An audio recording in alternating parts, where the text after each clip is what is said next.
कुबेरनाथ राय जी के लिए 3 बातें कही हैं। एक, उन्होंने माना है उनको कि कुबेरनाथ राय भारतीयता के आविष्कर्ता हैं। एक बात उन्होंने ये कही है। दूसरा, उन्होंने कहा है कि कुबेरनाथ राय भारतीयता के भाष्यकार हैं। और तीसरा, उसके स्मृतिकार हैं। मैं इन तीनों का समर्थन करता हूँ, मानता हूँ इन चीज़ों को कि ये तीनों कुबेरनाथ राय हैं। आज जो हम यहाँ इकट्ठे हुए हैं उसके पीछे कुबेरनाथ राय को निबंधकार के रूप में या कुबेरनाथ जी को एक अच्छे लेखक के रूप में प्रतिष्ठित करने की इच्छा शायद नहीं है, उतनी नहीं है। थोड़ी होगी ज़रूर। जितनी इच्छा इस बात की है कि इस देश को अगर हम नए सिरे से समझने के अभियान में अगर लगे हैं, या हमें लगना है,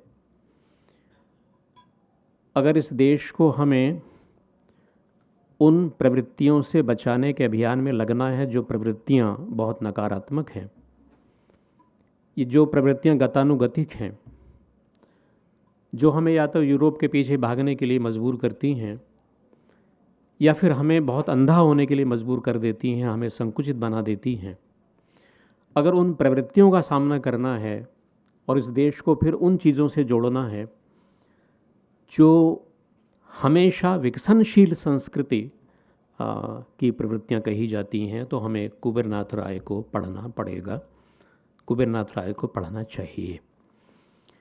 बहुत देर हो गई है उनको समझने में या उनको पढ़ने में या उन पर ध्यान देने में, लेकिन बहुत देर भी कई बार ऐसी होती है जो एक अच्छाई का लक्षण ही होती है। अगर हम एक अभियान के तहत अब कुबेरनाथ राय जी को खासकर भारतीयता के बारे में जो चीज़ें कहते हैं, जो चिंतन उन्होंने दिया है और उसका केंद्र राम को जो बनाया है, तो शायद बहुत देर नहीं होगी अगर हम अभी भी शुरू कर देते हैं। मैं एक बहुत छोटी सी बात से शुरू कर रहा हूँ अपनी चीज़ कि कुबेरनाथ राय के जो राम हैं, मैं केवल एक पक्ष ले रहा हूँ, बहुत सारे पक्ष राम के हैं, लेकिन कुबेर जी के यहाँ भी बहुत सारे पक्ष हमको मिलते हैं, लेकिन मैं एक पक्ष ही उठा रहा हूँ उनके शब्दों में कि कुबेरनाथ के राय के जो राम हैं वो मनुष्यत्व की कसौटी है। सिर्फ एक चीज़ मैं ले रहा हूँ, बाकी चीज़ें मैं सब कह चुके हैं चीज़ें यहाँ और कहते रहेंगे कि कुबेरनाथ राय के राम मनुष्यत्व की कसौटी हैं। यहाँ 2 शब्द हैं, एक मनुष्य है और एक मनुष्यत्व है। मनुष्य के लिए एक ख़ास बात कुबेरनाथ जी कहते हैं, मैं पढ़ देता हूँ उस चीज़ को, व्याख्या नहीं करूँगा उसकी। वो कहते हैं, मनुष्य की सार्थकता उसके देह में नहीं, उसके चित्त में है। मनुष्य की सार्थकता उसके देह में नहीं, उसके चित्त में है। और उसके चित्त को, उसके चित्त गुण को, उसकी सोचने समझने और अनुभव करने की क्षमता को विस्तीर्ण करते चलना ही संपूर्ण चिंतन की जिम्मेदारी है, संपूर्ण लेखन की जिम्मेदारी है। ये कुबेरनाथ राय जी कहते हैं। और जहाँ तक मनुष्यता की बात है, उस मनुष्यता के बारे में वो कहते हैं कि मनुष्यता कब प्राप्त आपको होती है, मनुष्यता कब उपलब्ध आपको होती है कि जब व्यक्ति, इस पर मैं ध्यान चाहूँगा आप लोगों का, कि जब व्यक्ति किसी महत्तर आदर्श के लिए, हम जिस बिंदु पर बैठे हैं, जिस बिंदु पर खड़े हैं आज इस देश में, वो हमसे एक महत्तर आदर्श के लिए कुछ करने की मांग कर रहा है। और कुबेर जी वहाँ क्या कहते हैं कि जब व्यक्ति किसी महत्तर आदर्श के लिए त्याग, पहली चीज़, दूसरा तप, तीसरी यंत्रणा, जब किसी महत्तर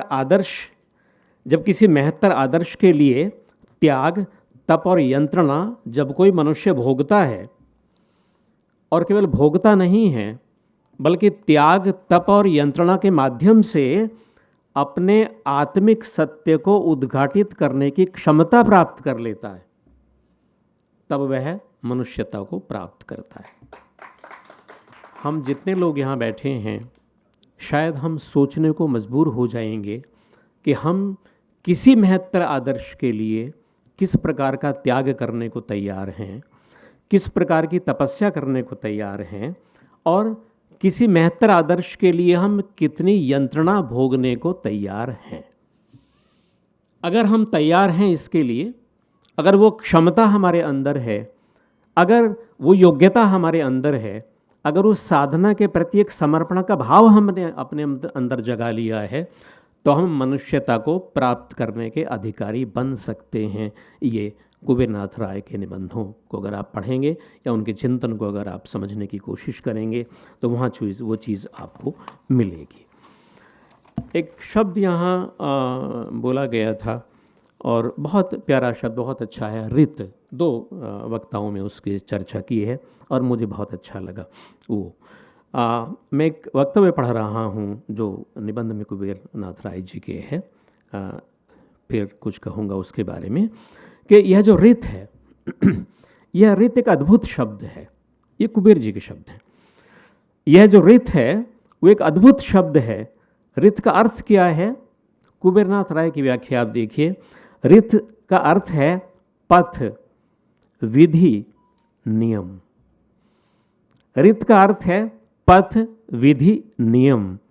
रित अर्थात सत्य, रित अर्थात यज्ञ, यज्ञ। रित अर्थात सत्य, रित अर्थात यज्ञ। हवि, रित अर्थात धर्म या शीलाचार। शील की बात मेरे मित्र ने शुरू की थी यहाँ पे। तो रित अर्थात धर्म या शीलाचार, पथ जो सृष्टि की सारी गतियों के मूल में है। अब रित को किसी अंधे वक्तव्य से न जोड़ें, रित को किसी ऐसे अध्यात्म से जोड़ने की कोशिश न करें जो सामान्य व्यक्ति की समझ में न आता हो। रित का सीधी व्याख्या करते हैं कुबेरनाथ राय कि रित विधि, नियम, यज्ञ, धर्म, शीलाचार का पथ, सृष्टि की सारी गतियों के मूल में विद्यमान शक्ति, और ऐसी शक्ति जो सारे ताराओं को, सारे ग्रहों को चला रही है और अपनी कक्षा से भटकने से उन्हें रोक रही है। एक और प्यारी बात कुबेर जी कहते हैं, क्योंकि रित क्या है कि रित वो है जो सूर्य को प्रतिदिन दिवसारंभ में उदयाचल पर प्रस्तुत करता है, जो दिन, मास, संवत्सर, जन्म, पूर्वराग, रतिक्रिया, मृत्यु, प्रकृति और विकृति के मध्य स्थित होकर के सभी को चला रहा है और इस विश्व का नाम जगत सार्थक कर रहा है। सीधी सी बात यह है कि हम ये समझने की कोशिश करें कि कुबेरनाथ राय रित के उस अर्थ को पकड़ते हैं जो हमें एक व्यक्ति के रूप में सही रास्ते पर चलने की शक्ति देता है, हमें एक रास्ता सुझाता है जिस रास्ते पर चल कर के हम सही मनुष्य हो सकते हैं। तो बहुत धन्यवाद।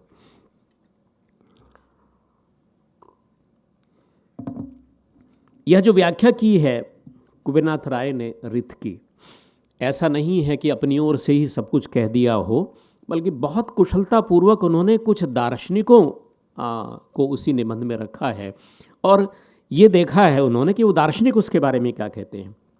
उसे पश्चिम के दार्शनिक भी हैं जैसे मैकडॉनल्ड, वो मानते हैं कि रित है यज्ञों की पद्धति, जिसका अर्थ कालांतर में नैतिक आचार हो जाता है, ये मैकडॉनल्ड कहते हैं।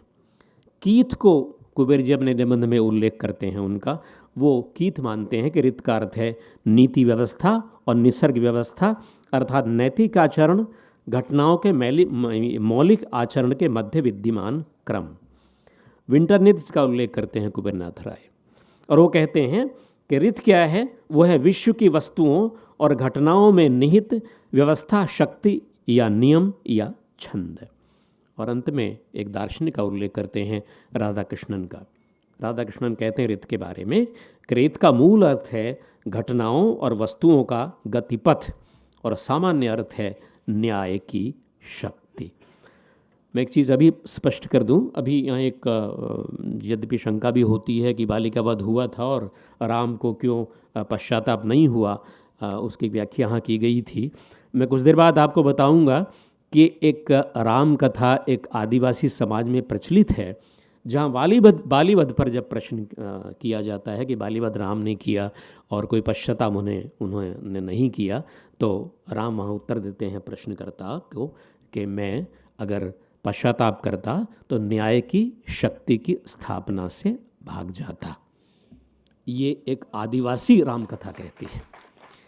पश्चाताप तो हो सकता था, और पश्चाताप करने के बाद में सारी चीज़ें सामान्य हो जाती हैं, सोचने को दिल नहीं करता उसमें।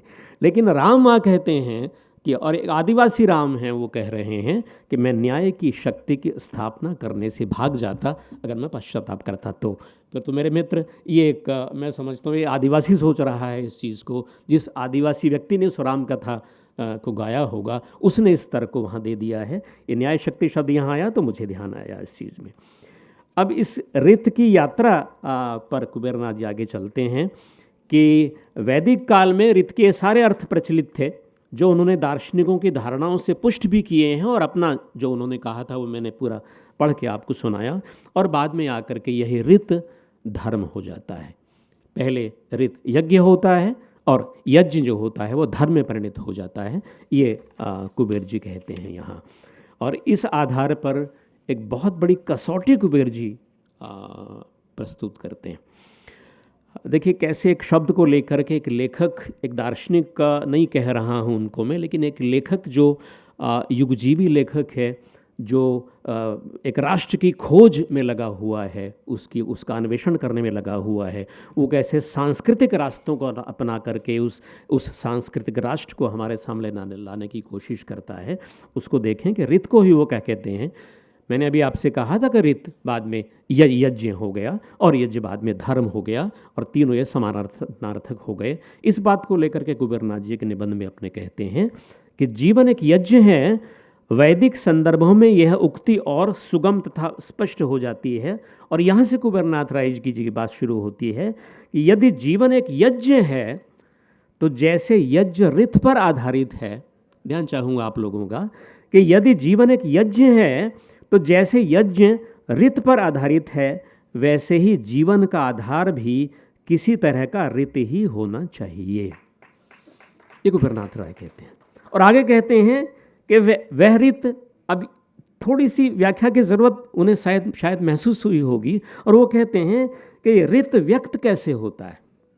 ये तो ठीक है कि जीवन एक यज्ञ है, और यज्ञ अगर है तो जैसे यज्ञ का आधार रित होता है, वैसे ही जीवन का आधार भी रित होना चाहिए। हम मान लेंगे रित होना चाहिए, लेकिन ये प्रकट कैसे होगा। यहाँ एक बड़ी खूबसूरत चीज़ वो हमें देते हैं, एक सूत्र हमें देते हैं कि ये रित प्रकट होता है संबंधों में। अर्थात एक व्यक्ति, एक लेखक वैदिक परंपरा के रित को उठाता है और आज के समाज में प्रतिष्ठित करने की आवश्यकता प्रतिपादित कर देता है। रित कहाँ प्रकट होता है, किस प्रकार से प्रकट होता है संबंधों में, पिता और पुत्र के संबंधों में। और रामकथा का ध्यान रामकथा याद रखिए आप उस चीज़ को। वो प्रकट होता है माता पिता और पुत्र के संबंधों में, भाई और भाई के संबंधों में, माता और पुत्र के संबंधों में, पति और पत्नी के संबंधों में, मित्र और मित्र के संबंधों में, और एक बात कुबेर जी कहते हैं, शत्रु और शत्रु के संबंधों में।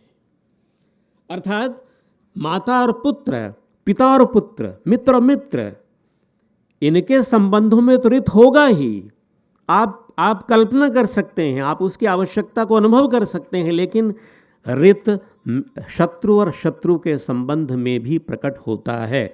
आपने सुना होगा एक बड़ा चलताऊ सा वाक्य हमारे समाज में प्रचलित होता है कि नादान दोस्त से दाना दुश्मन अच्छा होता है।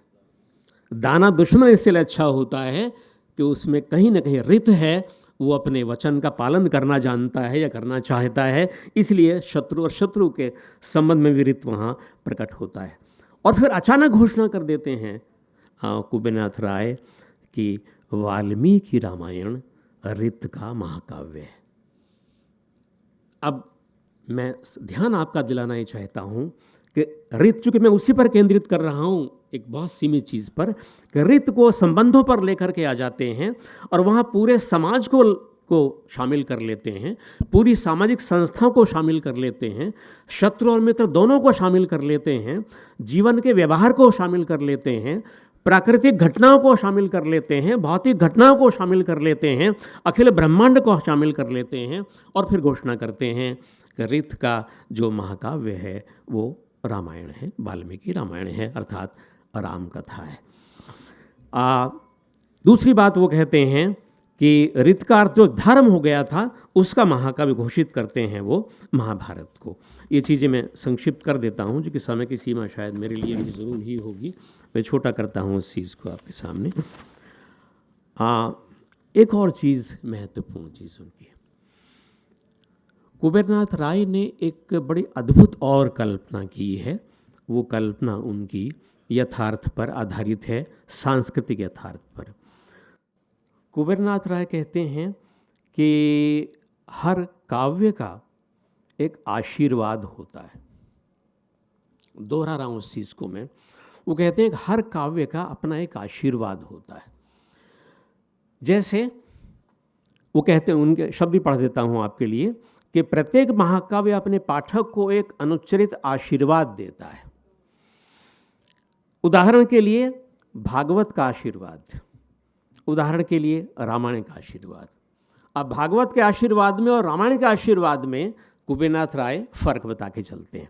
वो कहते हैं कि भागवत का आशीर्वाद है वैराग्य और मोक्ष।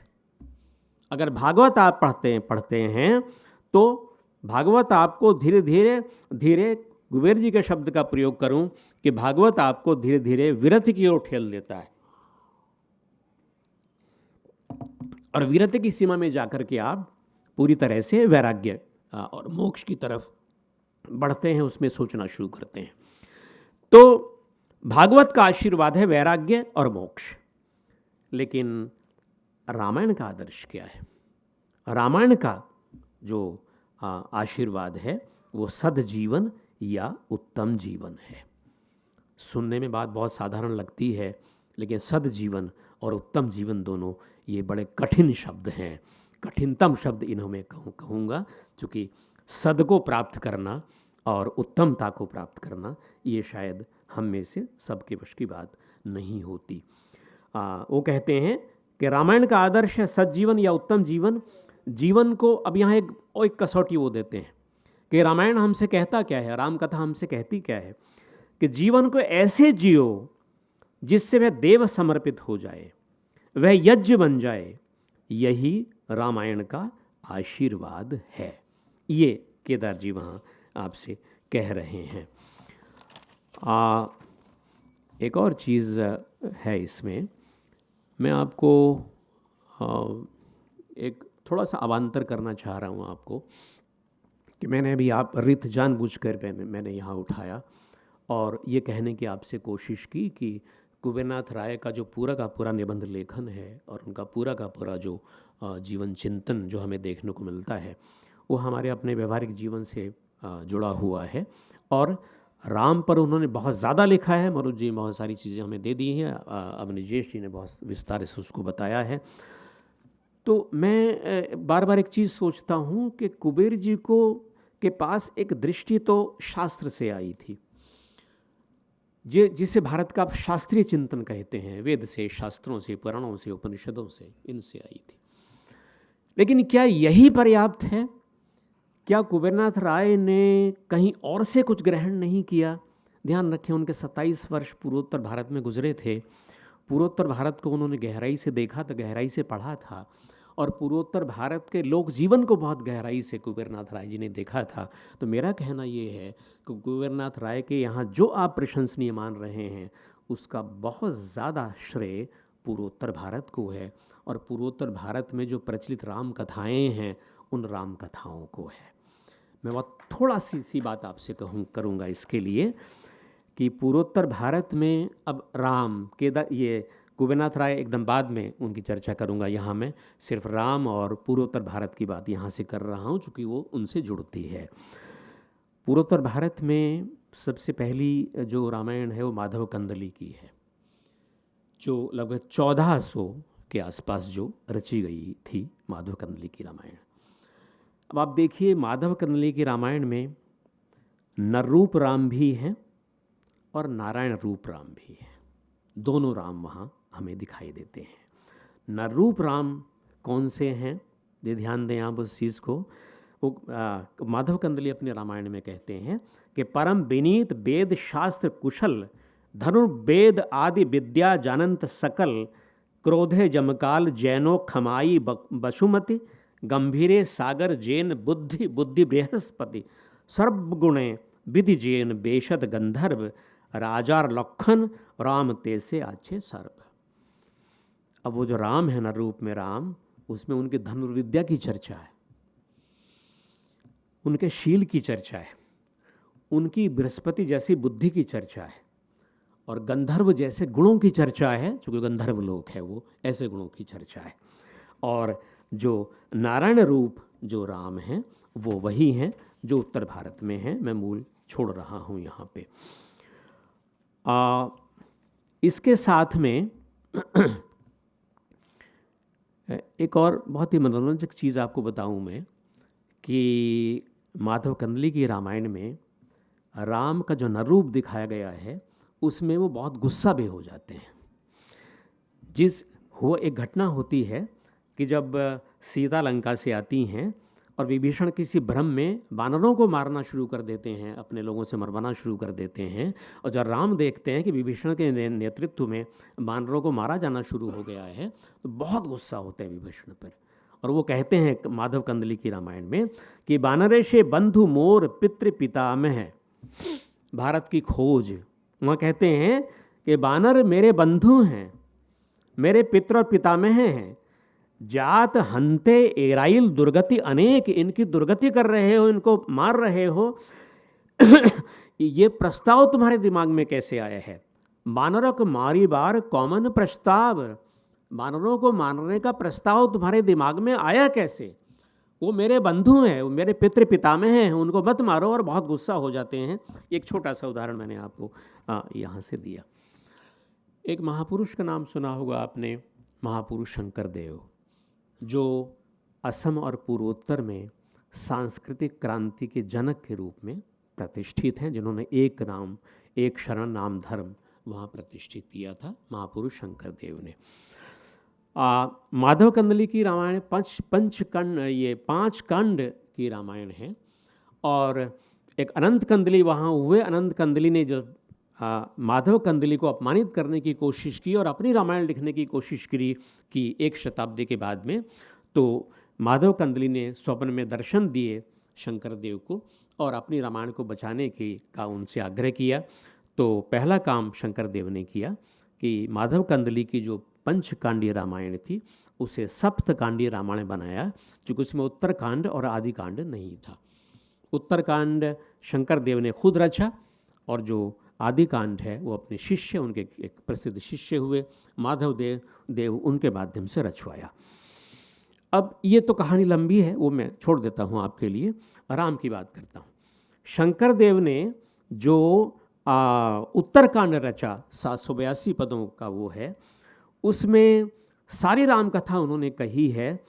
लेकिन एक चीज़ मैं आपसे कहता हूँ कि असम में रहने वाले एक व्यक्ति ने जो सांस्कृतिक क्रांति वहाँ कर रहा था, उसने राम और सीता के संबंधों की चर्चा करते हुए सीता की ओर से राम को सवालों के घेरे में खड़ा करवाया है अपनी रामायण में।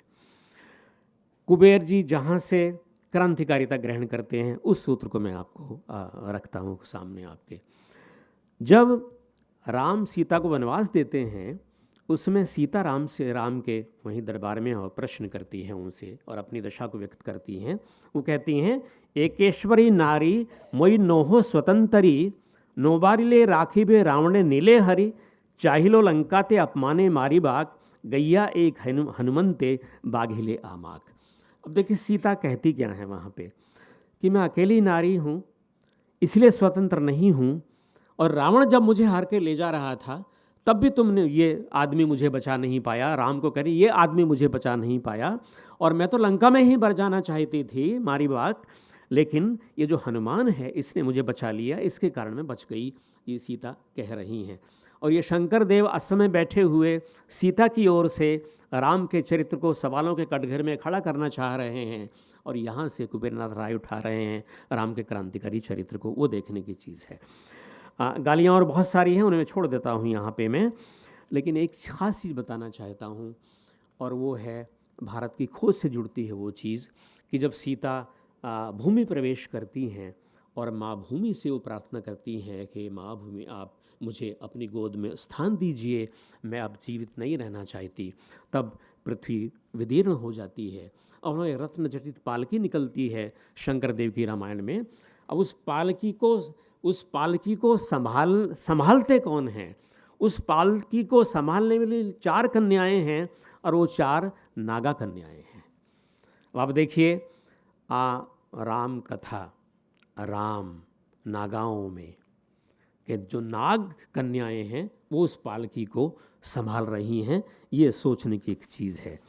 उनके शिष्य माधव देव ने भी इसी प्रकार की बातें कही हैं, और उन्होंने माधव देव ने सीधे सीधे माना है कि राम का जो अवतार हुआ था वो जो शत्रुओं का पूरा एक दुष्टों का पूरा एक अरण्य पैदा हो गया था, उसको भस्म करे, मैंने उसको भस्म करने के लिए वो पैदा हुआ था। राम कथा पर बहुत सारी चीज़ें पूर्वोत्तर में हैं, वो मैं छोड़ रहा हूँ यहाँ पे आपके लिए, लेकिन एक चीज़ मैं नाम ज़रूर लूँगा यहाँ पे, वो है रघुनाथ महंत का। बहुत सारे नामों में से एक, उन्होंने 3 ग्रंथ लिखे हैं रामचरित, ये रामायण राम कथा पर, अद्भुत रामायण, कथा रामायण और शत्रुंजय।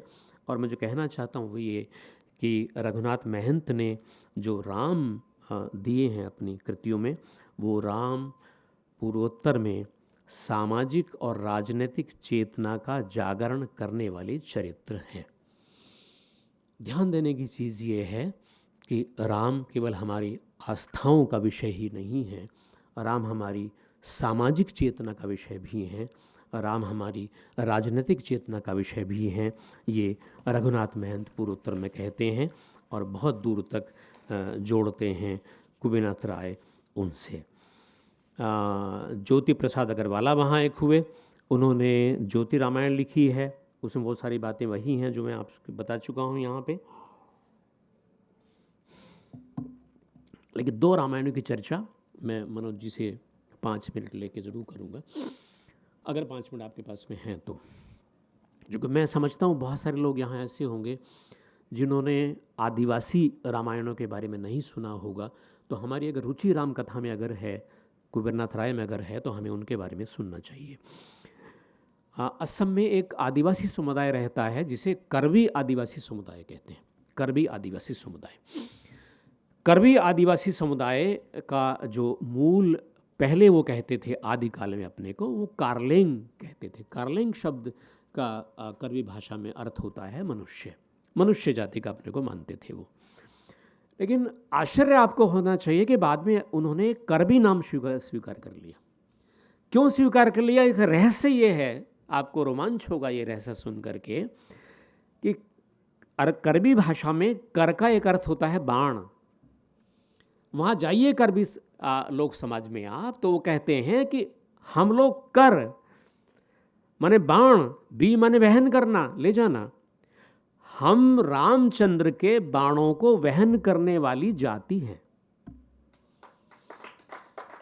अब एक आदिवासी समुदाय असम में बैठा हुआ, इसलिए मैंने आपसे समझ लिया, एक आदिवासी समुदाय असम में बैठा हुआ है, नागालैंड की सीमा पर, करबी आंगलोंग आपने सुना होगा उसके बारे में, वहाँ बैठा हुआ है, और वहाँ बैठा हुआ एक समुदाय पूरा कह रहा है कि हम करबी हैं। करबी हम इसलिए हैं क्योंकि हम राम के बाणों को ढोते थे, ले जाते थे एक स्थान से दूसरे स्थान पर। वहाँ, और वहाँ आप देखिए जो राम कथा वहाँ पे है उसका नाम साबिन आलून है। आलून कहते हैं गीत को, और साबुन उस व्यक्ति का नाम रहा होगा जिसने पहली बार राम कथा गूंथी होगी और उसे गाया होगा, इसलिए उसका नाम जो है साबिन आलून वहाँ पर है।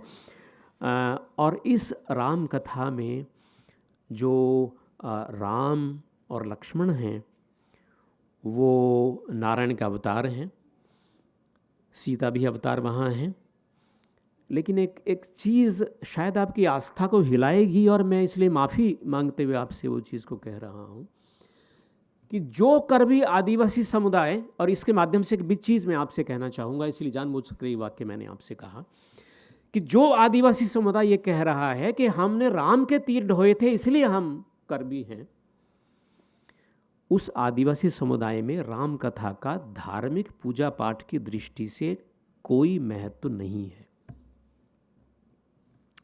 सुन के अटपटा लगेगा आपको। धार्मिक पूजा पाठ की दृष्टि से, अनुष्ठान की दृष्टि से कोई महत्व नहीं है, लेकिन जब सामाजिक संकट कर्बी समाज में आते हैं, जब सांस्कृतिक संकट कर्बी समाज में आते हैं, जब कृषि संकट कर्बी समाज में आते हैं, जब स्त्रियों पर संकट कर्बी समाज में आते हैं, जब बच्चों के चरित्र के संकट कर्बी समाज में आते हैं, या चरित्रहीनता की गतिविधियां जब बढ़ती दिखाई देती हैं, जब अपराध कर्बी समाज में बढ़ जाते हैं, तो वे 3 दिन तक राम कथा का गायन करते हैं। अब आप माफ करेंगे मुझे, राम को भगवान भगवान कह देना एक पक्ष है, राम को एक भावुक आस्था का विषय बना लेना एक अलग पक्ष है। लेकिन इसी देश में एक ऐसा आदिवासी समुदाय रहता है जो राम को अपनी सामाजिक समस्याओं को हल करने का आधार मानता है, जो राम को अपनी चारित्रिक समस्याओं को हल करने का आधार मानता है। कर्बी रामायण, ये एक खामती रामायण, खामती असम में और लखीमपुर, उत्तर लखीमपुर के आसपास वो लोग रहते हैं, या अरुणाचल प्रदेश में उनका एक बड़ी जनसंख्या निवास करती है। वहाँ लिकचाओ लामांग नाम से रामायण है। और आपको आश्चर्य होगा कि ऊपर ऊपर से शायद सुधीर जी के लिए और अविनाश जी के लिए काम की चीज़ ये हो कि ऊपर ऊपर से वो लोग कह देते हैं कि ये सुत्त पिटक से हमने ली है। राम कथा प्राय ऐसा कहा जाता है वाल्मीकि में कि सुत्त पिटक से हमने ली है। लेकिन मैंने देखा उस चीज़ को, पढ़ा उस चीज़ को, वहाँ हिंदी में भी विद्यार्थियों ने बताया मुझे उस चीज़ को कि उस जो राम कथा खामती आदिवासी समुदाय में प्रचलित है, उसका सुत्त पिटक से कोई रिश्ता ही नहीं है। उसका मूल आधार है वाल्मीकि रामायण, और वाल्मीकि रामायण के जो संस्करण धीरे धीरे बहते बहते, और तुलसी के जो संस्करण बहते बहते वहाँ गए होंगे, उनके माध्यम से रची गई है वो। ये खास सूचना मैं आपको देना चाहता हूँ था। शेष बातें तब जबकि जो है वो कभी विस्तार से चर्चा करने का मौका मुझे मिलेगा। मैं थोड़ा सा मणिपुर का बहुत कर्जदार रहता हूँ, तो मैं एक चीज़ आपको और बोल देता हूँ कि मणिपुर में 2 रामायणें प्रचलित हैं। एक लोक रामायण है और एक मणिपुरिया रामायण है। जो मणिपुरिया रामायण है, लिखित रामायण जो है वहाँ पे, वो रामायण तो कृत्तिवास की रामायण के आधार पर लिखी गई है, थोड़ी मौलिकताएं उसमें दी हुई हैं। लेकिन मैं लोक रामायण की बात इसलिए कहना चाहता हूँ आपसे कि सीता वनवास को लेकर के उत्तर खोजने की कोशिश जैसी कर्बी रामायण में की गई थी, जिसका उल्लेख मैंने आपको किया था, या बालीवध का जो कलंक लगाने की कोशिश की जाती है, उसका उत्तर खोजने की कोशिश की गई थी, वैसी सीता वनवास के लिए राम की जो हम आलोचना करते हैं या कर सकते हैं, उसका उत्तर लोक रामायण में है। अब वो लोक रामायण आपसे यहाँ से 2500 किलोमीटर बैठा हुआ है वो लोक, और उसमें भी लगता है कि हज़ारों साल से वो चीज़ चल रही है। वहाँ पे वो खोजते हैं कि सीता एक राजकुमारी है, और राजकुमारी राम को बहुत पसंद करती है। संक्षेप करता हूँ उस कहानी का मैं, कि राम नाम को बहुत पसंद कर रही है, और यदि एक दिन अपने उपवन में उसको एक ऐसी मादा तोता दिखाई देती है जो राम राम रट रही है। वो उस तोते से प्रार्थना करती है कि तुम मेरी सहेली बन जाओ और मैं तुम्हें सोने के पिंजरे में रखूँगी, सिर्फ मुझे राम नाम सुनना है तुमसे। वो जो मादा तोता है वो तैयार हो जाती है और घर में चली जाती है, वो रख लेती है। कुछ दिन बाद उसका जो नर तोता है वो खोजते खोजते उसको आता है वहाँ पे, और देखता है कि तो सोने के पिंजरे में बंद है, और उसे कहता है कि तुम यहाँ बैठी हो सोने के पिंजरे में, और मैं बहुत परेशान हो रहा हूँ, तो कैसे होगा, तुम मेरे साथ चलो। तो वो साथ जाना चाहती है, लेकिन सीता जो राजकुमारी है छोड़ना नहीं चाहती उसको, वो पिंजरा खोलती नहीं है। तो तोता वहाँ आत्महत्या करने की कोशिश करता है, चेतनाहीन हो जाता है।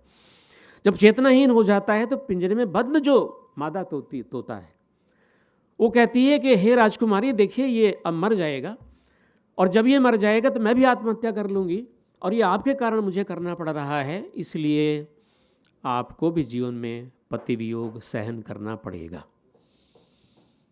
अब देखिए, बात आसान लग सकती है आपको, लेकिन इतने दूर राम कहाँ पहुँचे थे, इतनी दूर।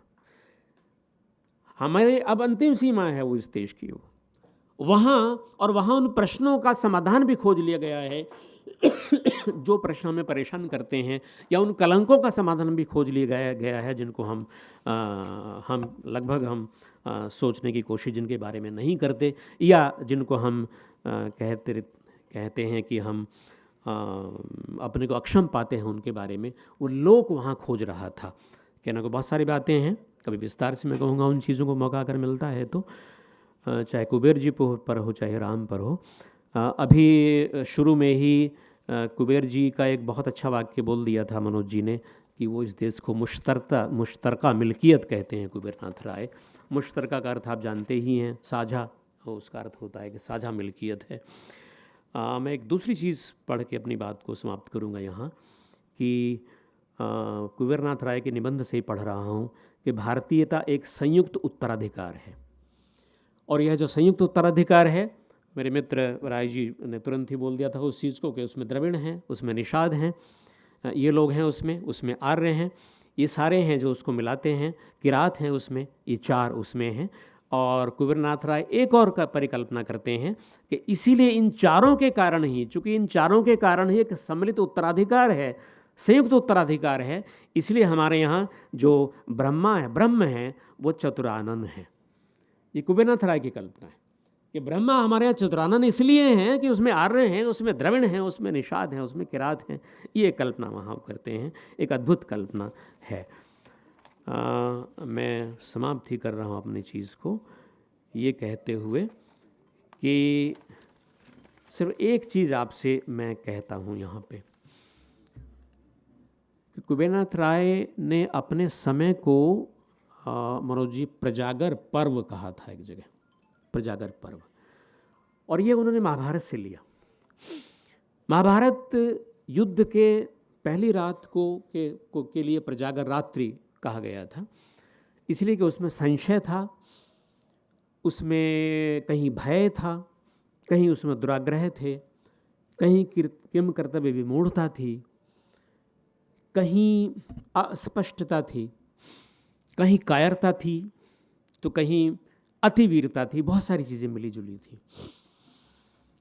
मैं इसका सहारा लेकर के आपसे एक बात कहना चाहता हूँ कि कुबेरनाथ राय इस प्रजागर पर्व को समझाने के लिए लिखते रहे। इस प्रजागर पर्व में जो चीज़ें शामिल हैं, उन चीज़ों का समाधान हम कैसे कर सकते हैं, इसकी चेतना जगाने के लिए लिखते रहे।